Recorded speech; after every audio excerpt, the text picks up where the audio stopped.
For personal readings, mag-reach out, bubulol, lang sa nakikita ninyo sa ating upper right corner ng ating screen. So, thank you so much. And yes, tingnan naman natin dito kung ano yung energies na ating mahahagip. Tandaan ninyo, hindi importante ang gender, babae, lalaki, LGBT. We're just talking about energies. Hindi rin importante ang zodiac signs, kaya kung papansin nyo yun, hindi ko yun binabanggit para hindi magdulot ng kalituhan. Okay? Ang pinaka-importante sa panonood at pakikinig ng tarot or energy readings, lalo na kung gusto nyo itong gawing guidance pag resonate kayo, ay ang storyline at ang connection mo habang binabasa ko ang reading. Ibig sabihin, kung nararamdaman mo para sa akin yan, Miss Yan! Ako yun, Miss Yan! Yan, no? Eh di ikaw nga yun. Yes, that's how you really watch the tarot and energy readings, no? Kasi ganito yan eh. Hindi talaga importante yung mga zodiac signs. No? Kunyari, nagbanggit ako ng zodiac sign.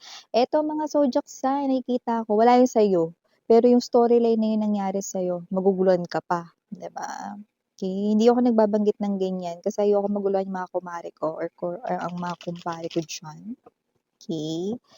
Yung storyline at ang connection mo sa reading ang pinaka-importante sa panonood ng ganitong mga energy or tarot readings. Okay? Malinaw ha? Ganun din sa ibang channel. Okay? Para hindi kayo malito.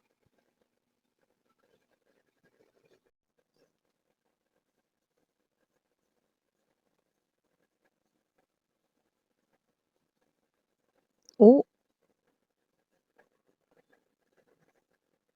this person feels like you put some kind of curse on him. Or on her, no? Ano ibig yung sabihin doon? Let me see, ha? Pero the devil, no? Para sa ating unang energies dito, ha? Let me see. We have here the Page of Swords now.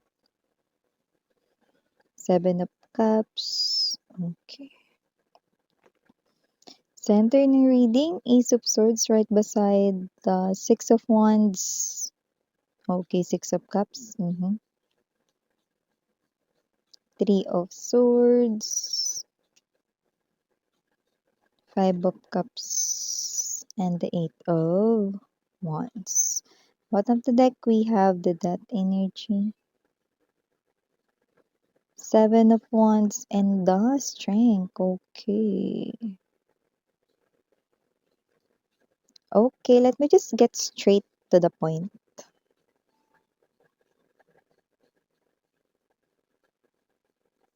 This person here, para siyang literal, no, na nasasapian rito ng kung ano mang espiritu.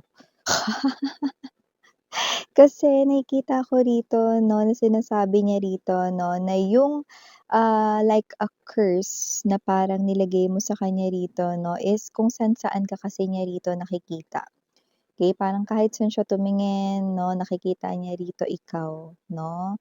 At kung saan rin siya rito tumitingin, pwedeng nakikita niya rin dito yung pangalan mo everywhere, naririnig niya, no? Kahit na hindi naman ikaw talaga yon, kapangalan mo lang, no? Or kahawig mo lang, no? Ikaw yung kanya ritong naiisip at nakikita. Kahit siya ay nasa loob ng kanya ritong tahanan or bahay, no, sa opisina or kahit saan dito, no.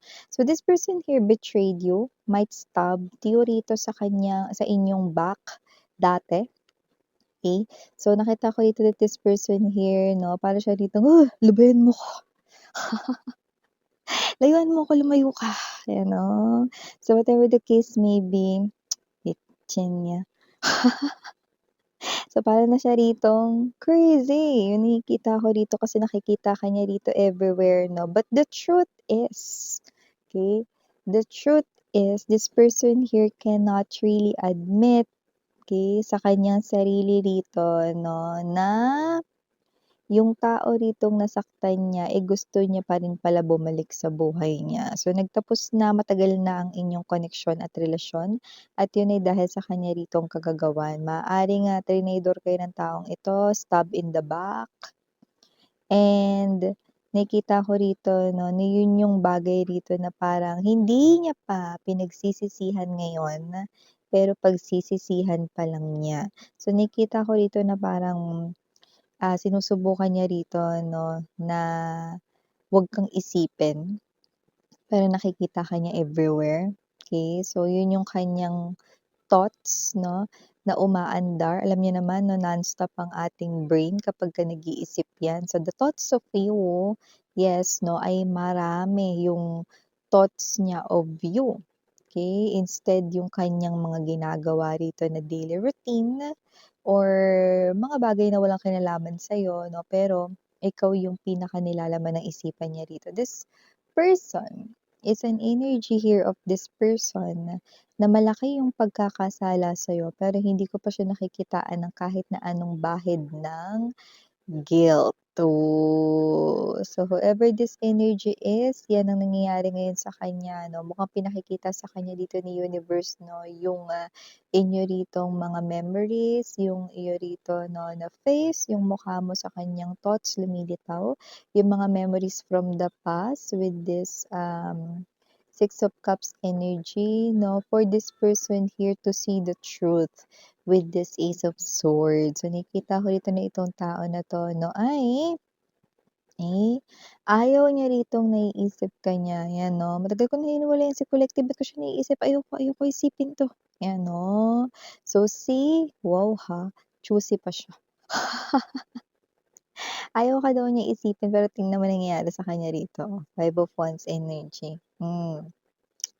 Ayaw niya lang ritong aminin sa loob-loob niya ano, sa kanyang sarili na yung tao ritong pilit niyang hiniwalayan at iniwan ay ang tao rin ditong gusto niya rito na magbalik sa kanyang buhay. Yun yung nakikita ko dito, pero hindi niya inaaminin sa'yo ngayon na lalo na nagsisimula pa lamang ang lahat 'no. Ang taong ito na nagpaiyak sa inyo, siya naman ang nakikita kong iiyak at masasaktan dito sa sitwasyon na 'to. Alam niya kasi 'no, na alam niya, naiintindihan niya 'yan, eh, 'no, sa kanyang sarili. Iniiwasan niya lang na 'wag tanggapin 'yan 'no. Alam niya na diyan papunta 'yun, yung gusto ka niyang i-win back ulit 'no, kaya ayaw ka niya ditong naiisip 'no. Kasi yung, kanya ritong emotions of love at yung mga happy memories or moments way back then yung mas nagti-trigger sa kanya rito. That's why this person here keeps on fighting this. And for a lot of them, they are still with the third party. Kasi dito, mukhang in-involve kayo ng inyong person sa isang third party at nakikita ko nagsasama pa sila. Yan. Or, sila pa nun. Pero, okay, itong person na to, na mukhang ito na yung tamang oras. Kumbaga parang the clock no, ay being shown dito. Oras na para magsimula ang kanyang karma kahit na kasama niya pa ngayon ang third party or kung hindi third party kahit na may kasama pa siyang iba ngayon, karelasyon na iba ngayon 'no, 'yan. Okay, nakita kong oras na para magsimula. Alam niyo naman lahat ng, bagay ay may oras 'no, so yung nakikita ko dito. So bago natin pag-usapan 'no, kung sino man 'tong parang nababaliw na dito. Pati muna natin everybody. Hi and hello there everyone. My name is Yan. Welcome new subscribers. Returning Istambayers, thank you sa inyong walang sawang love and support for me. At kung di nyo pa alam, mayroon pa po tayong main channel ng The High Priestess. Link down below lang sa ating description box. If interesado, i-click lang yan para makarating kayo dun. Araw-araw nag-upload tayo ng collective readings for all signs there. At yun nga tayong gender dito, so bala lalaki LGBT, possible din magpalit ng roles, general reading kasi ito, babe. And at the end of the day, lahat tayo may free will na free mong gamitin anytime, anywhere. Okay? So, time-verse tayo, ibig sabihin, pwedeng nangyari na, sa iba nangyayari na, sa iba mangyayari pa lang. Kaya, just take only what resonates. So, dito parang merong ano, no? Alam mo yung parang, alam mo yung ilang araw kang hindi naligo, tapos ay na yung mga langaw or bangaw. Lumayo kayo, ayan o. So, whatever the case may be, na nakikita ko rito, hindi naman sa wala siyang ligo, 'no, pero nakikita ko rito na mukhang walang pahinga yung isip niya kakaisip rito sa inyo. Naku, kasi dito with the devil, lumabas 'no, nagulong-gulo na dito yung isipan niya with this presence of Five of Wands at Seven of Cups energy. So, nakikita ko rito 'no, itong person na 'to ay may energy ng kasi meron ditong shadow of someone. or someone else. So, ibig sabihin puwedeng siya ngayon ay nasa piling ng iba or siya ngayon ay may karelasyon na iba. So, ibig sabihin itong person niyo na ito 'no, ay nagkakaroon ng struggle. Struggle is real talaga para sa kanya.